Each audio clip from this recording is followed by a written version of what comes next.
You've done a lot in like major digital innovations throughout your history.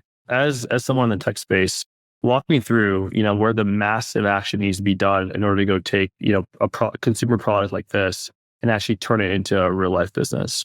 It's been a humbling experience since starting Florio in doing just that. The prototype was really cool, and the first demonstrations of a minimally viable product got lots of people excited. But then the really hard work began in figuring out how to take something that is cool and can possibly do some really good things and build a business that can eventually reach millions of people.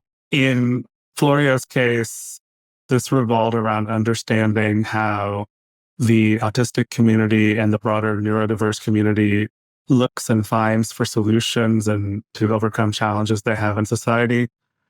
It then led me to having to understand how the healthcare system works. When I started the company, I didn't have any sense of how healthcare worked and was completely naive to reimbursement codes and medical device FDA approval and all of these things that that to those who've been in the industry a long time are like, well, duh, you should know this, this, this, and this. And I didn't. I kind of blindly stepped into all of that. But understanding the way where things work today is very important to envisioning then how your product of the future can succeed in that future state.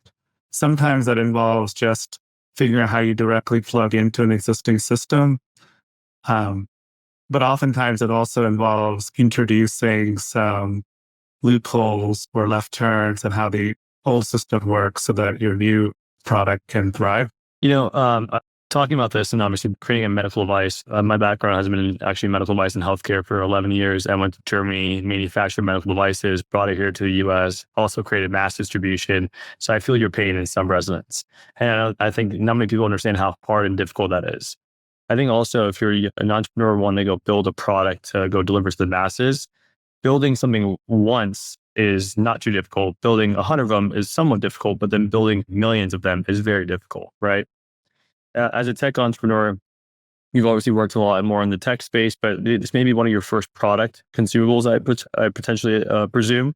And to do this at mass scale and understanding the medical device aspect of FDA approving these products and delivering it to the masses, what is one of the hardest things that you found of delivering units in the millions to so many different people and controlling that supply chain and going through that process if you don't have a ton of experience doing so? Yeah, there's a lot that has to come together successfully to take something that can work great in a single site instance. In our case, our product it's a software product, but it's inextricably linked to virtual reality hardware. The hardware space is moving rapidly, and you're building it for schools and healthcare providers who are not always the most tech savvy. In most of the cases, our customers, we are the first virtual reality experience they've ever had. So, we've had to introduce not just our product, but the whole technology medium. We've had to take responsibility for their experience with the hardware, which we don't have that much control over.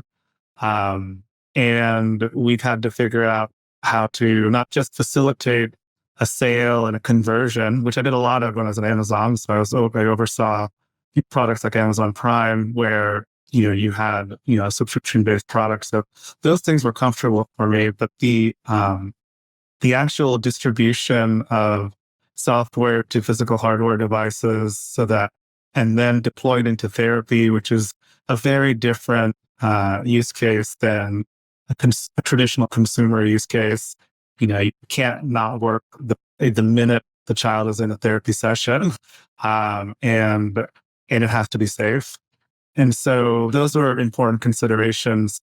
I think the other piece that's difficult in healthcare is building a recurring revenue enterprise business around this type of software. And so we are building a software as a medical device. We're seeking eventual FDA approval. We have a current product that's out there that has FDA breakthrough designation. But ultimately, it has to be something that has those consumer qualities where even though it's an enterprise customer, they need to renew, They need to keep using it. If they don't, they'll churn. So all of these characteristics that are familiar in other enterprise SaaS verticals come into play.